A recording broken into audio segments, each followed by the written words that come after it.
dengan memperluas pendekatan keamanan. Pada awal Orde Otoritarian Soeharto, Papua semakin ditempatkan sebagai wilayah strategis yang harus dijaga stabilitasnya.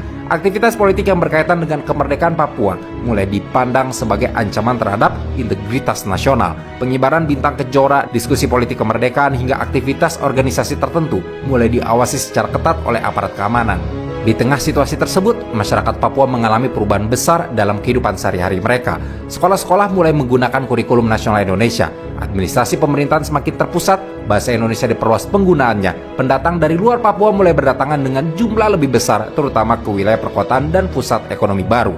Bagi sebagian masyarakat Papua, perubahan ini dipandang sebagai proses modernisasi dan keterhubungan dengan Indonesia. Namun bagi sebagian lainnya, perubahan tersebut menghadirkan rasa kehilangan terhadap ruang politik dan identitas mereka sendiri. Pendeta dan intelektual Papua Beni Giai dalam berbagai tulisannya menjelaskan bahwa setelah Papera, banyak orang Papua mulai memandang hubungan mereka dengan Indonesia melalui pengalaman kekerasan negara, marginalisasi ekonomi, dan pengawasan militer yang intens.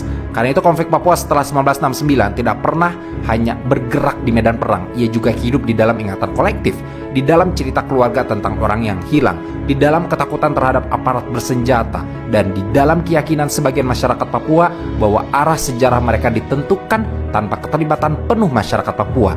Dan dari titik inilah hubungan antara negara Indonesia dan sebagian masyarakat Papua mulai dipenuhi ketegangan yang terus bertahan hingga sekarang, dan semua ini baru memasuki tahap awal.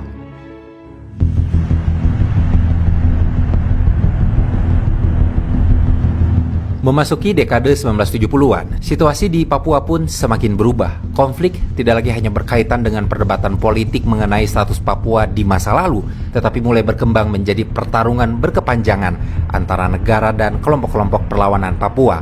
Di berbagai wilayah pedalaman, terutama daerah pegunungan, muncul gerakan-gerakan bersenjata yang menolak kekuasaan Indonesia di Papua.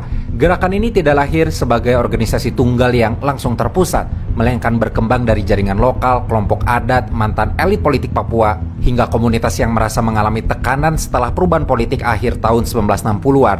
Dari proses inilah kemudian lahir OPM atau Organisasi Papua Merdeka. Bagi pemerintah Indonesia, OPM dipandang sebagai gerakan separatis yang mengancam kedaulatan negara. Namun di mata sebagian pendukungnya, OPM dianggap sebagai simbol perjuangan menentukan nasib sendiri. Perlawanan OPM juga pada awalnya dilakukan secara sederhana. Persenjataan terbatas, komunikasi antar kelompok sulit, dan banyak basis gerakan berada di wilayah pegunungan yang terpencil. Tetapi kondisi geografis Papua justru membuat perang gerilya menjadi sangat sulit dihadapi. Pegunungan tinggi, hutan lebat, dan minimnya akses transport membuat konflik di Papua berbeda dengan wilayah lain di Indonesia. Richard Koval di bukunya Constructing Papua Nationalism menjelaskan bagaimana